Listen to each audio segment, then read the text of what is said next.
Hello students, welcome to my channel make it easy. आज हम पढ़ेंगे बायोलॉजी बेसिक की कुछ टर्म्स जो कि हमें चैप्टर 1 और 2 क्लास 12 के चैप्टर 1 और 2 में हेल्प करेंगे और देखा जाए तो सभी जगह वो हेल्प करेंगे। तो आइए अब हम अपना वीडियो शुरू करते हैं। ये वीडियो बायोलॉजी बेसिक टर्म्स का पार्ट 3 है, जिसमें कि हम कुछ विशेष शब्दावली अगुणित, द्विगुणित, त्रिगुणित तथा बहुगुणित के बारे में जानेंगे।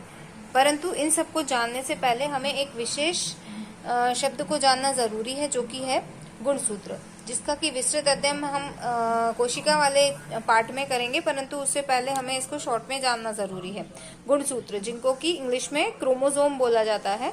तो जैसा कि मैंने पहले बताया था कि कोशिका के अंदर जो कोशिका होती है, शरीर की संरचनात्मक और क्रियात्मक इकाई होती है, उस कोशिका के अंदर केंद्रक उपस्थित होता है, जो कि सभी कोशिका की सभी क्रियाओं को नियंत्रित करता है। तो कोशिका के केंद्रक में उपस्थित धागेनुमा संरचनाओं को गुणसूत्र कहा जाता है।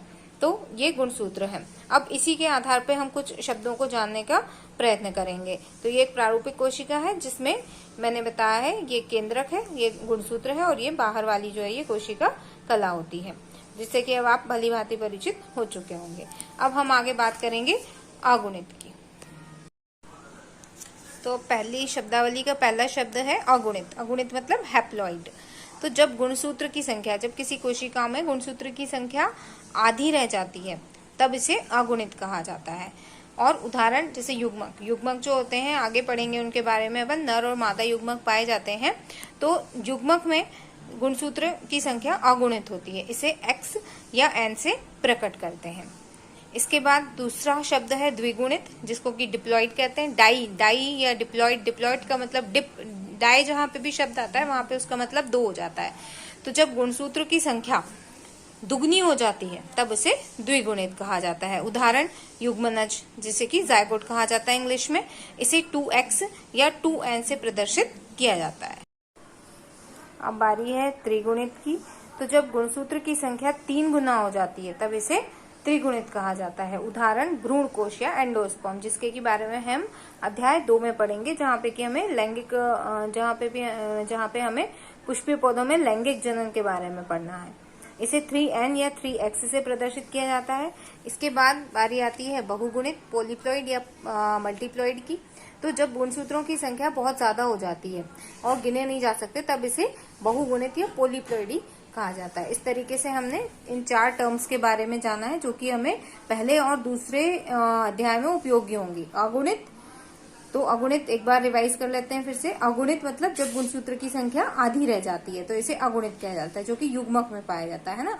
तो युग्मक कौन सी कोशिकाएं होती हैं? जो जर्म सेल्स होती हैं, जनन कोशिकाएं जो होती हैं, उनको युग्मक मतलब युग्मकों को का निर्माण करती हैं। इसके बाद दूसरी होती है द्विगुणित। द्विगुणित टर्म है, जहाँ पे कि मैंने बताया एग्जाम्पल युग्मनज। तो युग्मनज ये वाली जो कोशिकाएं होती हैं, ये होती हैं सोमेटिक सेल्स, मतलब इनको कहते हैं हिंदी में इनको कहा जाता है दैहिक कोशिकाएं। और त्रिगुणित बताया ही भ्रूण कोश, आगे पढ़ेंगे इसके बारे में। और बहुगुणित, इस प्रकार से ये टर्म्स हमारी यहाँ पे कंप्लीट होती हैं। अब अगला शब्द है एक लिंगाश्रयी या यूनिसेक्सुअल। इंग्लिश में यूनिसेक्सुअल कहा जाता है। तो यूनि का मतलब होता है 1 और सेक्सुअल का मतलब होता है सेक्स या लिंग। तो जब नर तथा मादा जनन संरचनाएं अलग अलग पौधों पर पाई जाती हैं, मतलब नर पौधा अलग और मादा पौधा अलग अलग होता है, तब इस स्थिति को एक लिंगाश्रयी कहा जाता है। उदाहरण पपीता, मार्केंशिया, इनमें ये पाई जाती है। इसके बाद है द्विलिंगाश्रय अर्थात बाइसेक्सुअल। तो जैसे डाई का मतलब होता है 2, इसी तरीके से बाई का मतलब भी होता है 2। तो बाई का मतलब 2 और सेक्सुअल का मतलब सेक्स या लिंग, और इसी को हिंदी में उभय लिंगाश्रय भी कहा जाता है, हर्माफ्रोडाइट इंग्लिश में। जब एक ही पौधे में नर तथा मादा जनन संरचनाएं पाई जाती हैं, तब इसे द्विलिंगाश्रय कहा जाता है। उदाहरण नारियल, शकरकंद। शकरकंद में द्विलिंगी पुष्प पाए जाते हैं। कारा, जो कि एक एल्गी है, मतलब शैवाल होता है एक। इसके बाद जिस प्रकार से ये पौधों की बात चल रही थी, ये सभी एक लिंगाश्रयी शब्द और द्विलिंगाश्रयी शब्द ये सब पौधों के लिए उपयोग किए जाते हैं। फिर जंतुओं में इसे एक लिंगी या उभयलिंगी या द्विलिंगी कहा जाता है। एक लिंगी का अर्थ है एक लिंगाश्रय और द्विलिंगी का अर्थ है द्विलिंगाश्रय। तो उदाहरण जो हम कॉमन जो हम देखते हैं वही हम समझते हैं। तो एक लिंगी का उदाहरण तिलचट्टा, कॉकरोच, और द्विलिंगी का उदाहरण जोंक और केंचुआ।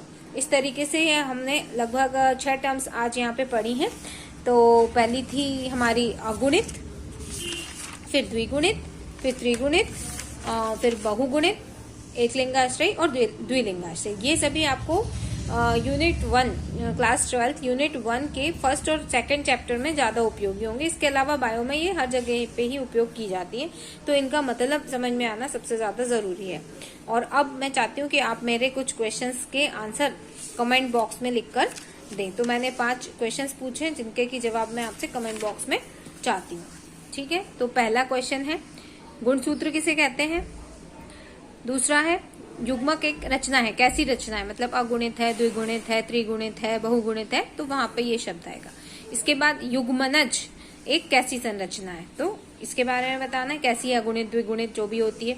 फिर एक लिंगी जंतु का उदाहरण और द्विलिंगी जंतु का उदाहरण। तो इन सारे 5 सवालों के जवाब आप मुझे कमेंट बॉक्स में लिखकर दीजिए। और अगर वीडियो पसंद आया है तो लाइक, शेयर और सब्सक्राइब कीजिए। धन्यवाद।